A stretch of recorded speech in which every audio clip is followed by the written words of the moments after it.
a subset of that for their respective grant program. And so that's where I really want to provide or highlight the need to be informed about where the federal agency data sets view how they view your community. Certainly, many of you all have internal data that represents the communities in need and the areas that are under-resourced in your local jurisdictions. You really want to be prepared to present that information in conjunction with federal data sets for a lot of these grant opportunities. So as we look to what to do next, really want to highlight the need to collaborate internally as well as externally. You want to engage with and even partner with community-based organizations. There will be grant opportunities that will be coming out where they will actually require a sort of partnership or collaboration between local government entities and local communities. And so you really want to ensure that you have valuable engagement from those communities in not only your current plans, but also look to see how you can collaborate with them to sort of overcome some of the capacity constraints that are at play, not only with local governments, but also oftentimes the community-based organizations as well. In that same idea, you do want to prepare sort of the narrative support for understanding how a lot of these projects have engaged communities and how they will benefit their communities. And so that really means looking to see plans, looking to check out data sets available to understand how you can sort of assess the community benefit for your projects.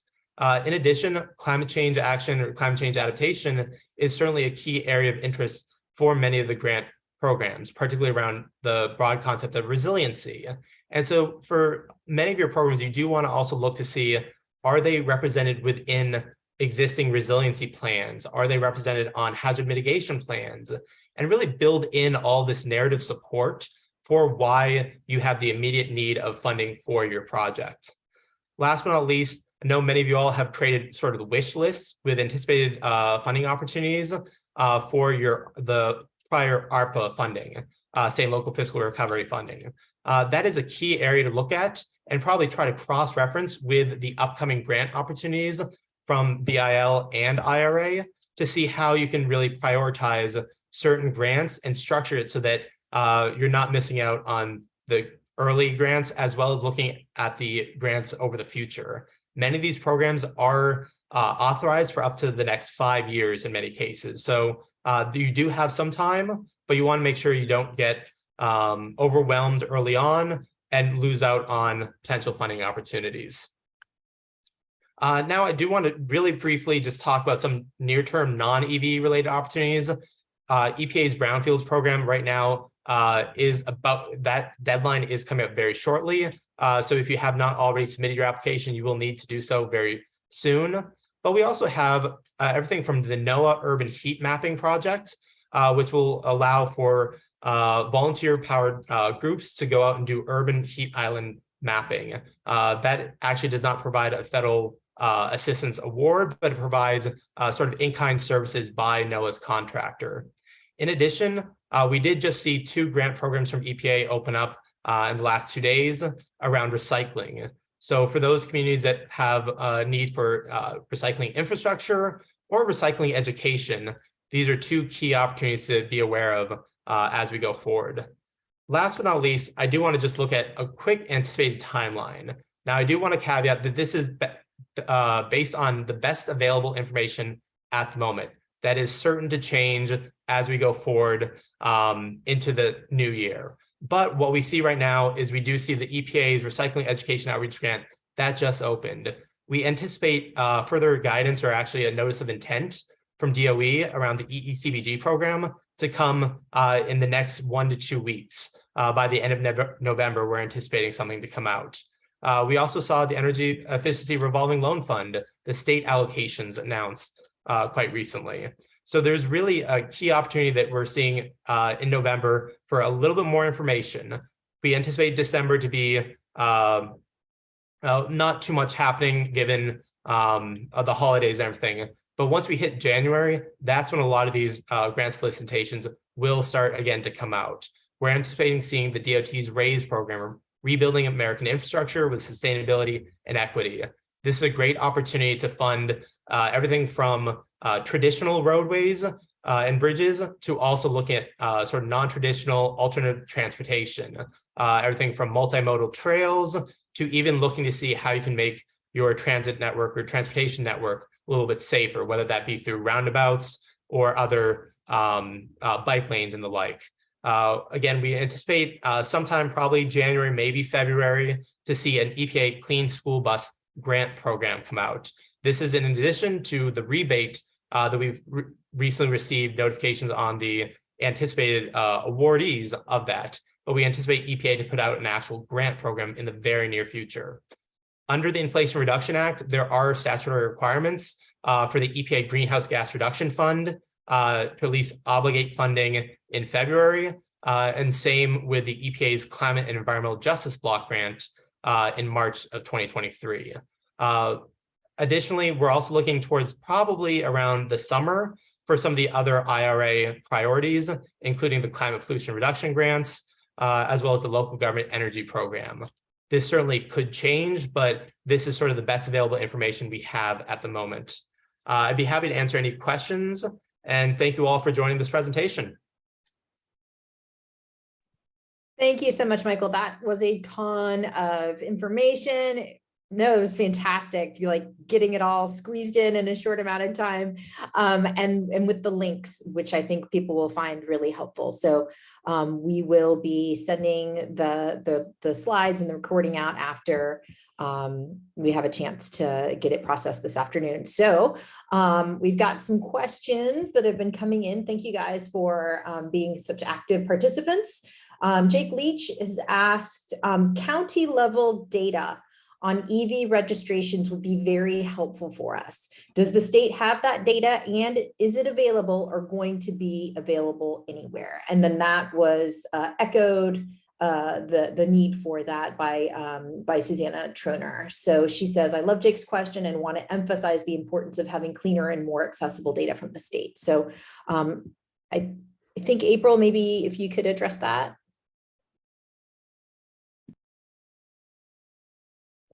Yes, happy. I was just asking a colleague about RAISE real quick. We have a very informed colleague in my office. Would you mind repeating that question? Absolutely. So Jake Leach was asking about county level data on EV registrations and said that would be very helpful for us. Does the state have that data, and is it available or going to be available anywhere? And then that was echoed by Susanna Troner, who said that she wants to emphasize the importance of having that cleaner and more accessible data. I completely agree. And I thought that was going to be something that was going to be much easier to do, and that we could do more often. And we are working on it. So we have some much better numbers. I can go into, why it's much harder, but yes, we have a commitment to getting that data out. It is important. I completely agree with you. The last time we did it by county was for the EVMP, and that was some time ago. That came out in 2020. It is 2022, and our adoption rates are quite up. So we can definitely work on getting that out more frequently and look at doing it by county level. Because when we get those numbers, there's a lot of junk in there, and we have to comb through it. So I think that's great. We all agree. Thank you for that. And Susanna's also offered and said it would be great to convene a working group of local governments to help the state understand the fields that are needed to better help with analysis upon which planning depends. So. Yeah, I can, let's have a conversation about that, because we pull our, we get our data from highway safety, and then we have to scrub it. And that scrubbing takes some time, because I'll tell you, and I'm happy to tell you what fields we look for, because we've got to take out boats, we've got to take out RVs. There's a ton of stuff that we have to take out when we're doing and looking at, what our true numbers are. Very good. Thank you. So this question I think would be best answered by Michael, because I heard you address it. One construction approach that can facilitate significant fuel reductions is the installation of roundabouts instead of traditional intersections.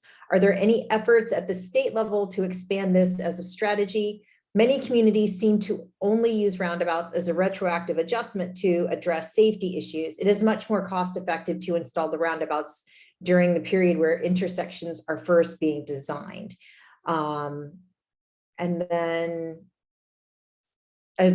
so actually that's for, I guess, for both April and for Michael, because I know, Michael, you addressed the funding that may be available, but April, if you could address the planning.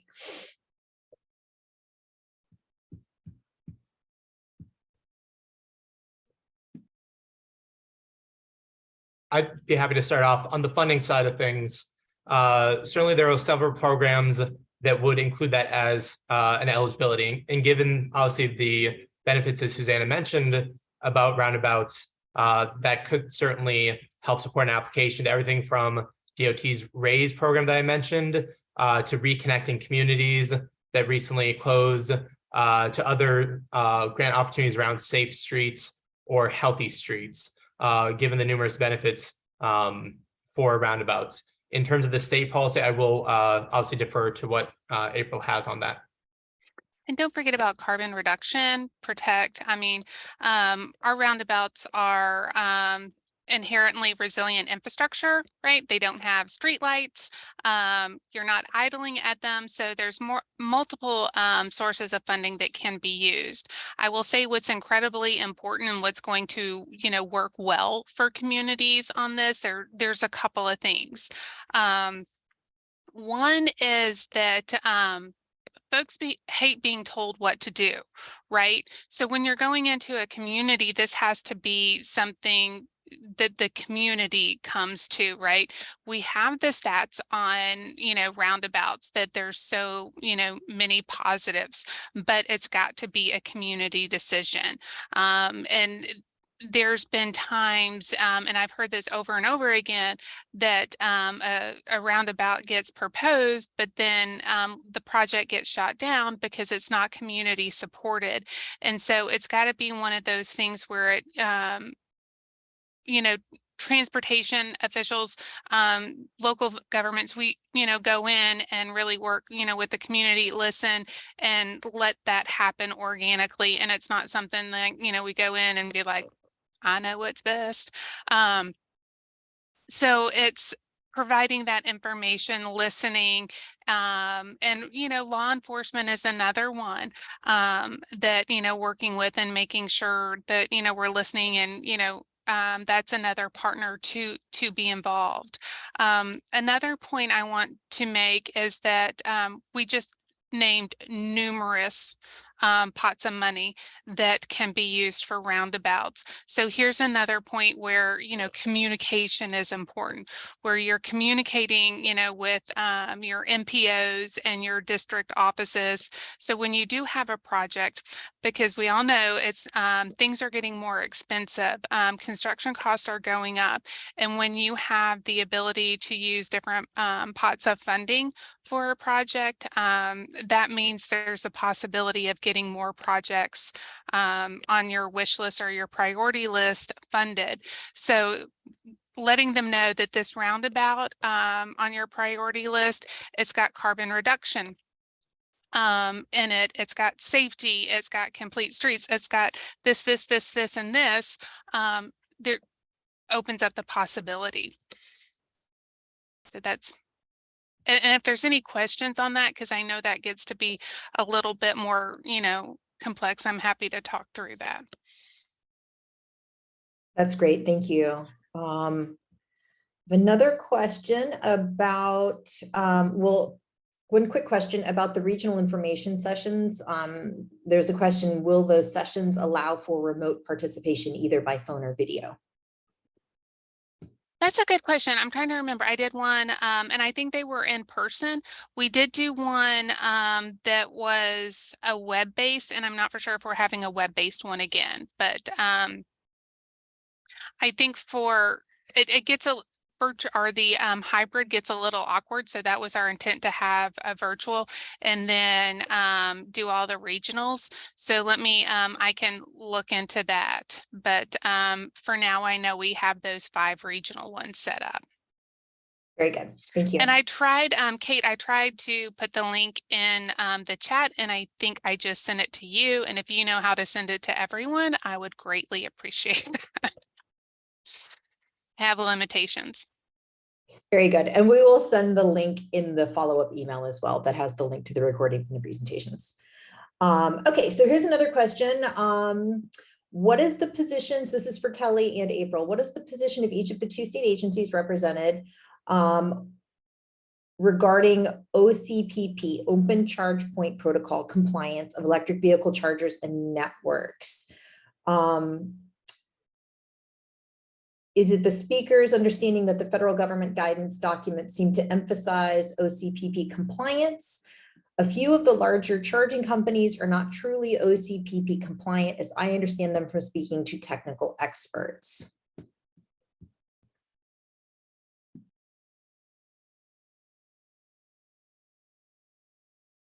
I'll take it. We are going to do our best to follow the federal requirements when they come out. They were, you know, there were a lot in them, I will say. We did have some feedback, and when we came back with our, because we did, DOT did have some comments on those draft regulations, and basically our feedback was we need a little bit more flexibility in that. States are different, and you know, so it's an evolving market, as we know, and there were some rather strict requirements in there. So we have made the commitment to follow the regulations, but we do find them rather strict, especially for states. And I'll say from the FDAC side, we're in agreement with April, and we'll follow the DOT leads so that we're all consistent across the state government sphere. Very good. Thank you both. I think those were all of the questions that have come in. Let me just flip through one more time to make sure that I haven't missed anything. Nope, I think that sums it up. So unless there's anybody that would like to, I'll give everybody like another 30 seconds to get your last questions in if you still have a burning question that wasn't answered. But I'm not seeing any.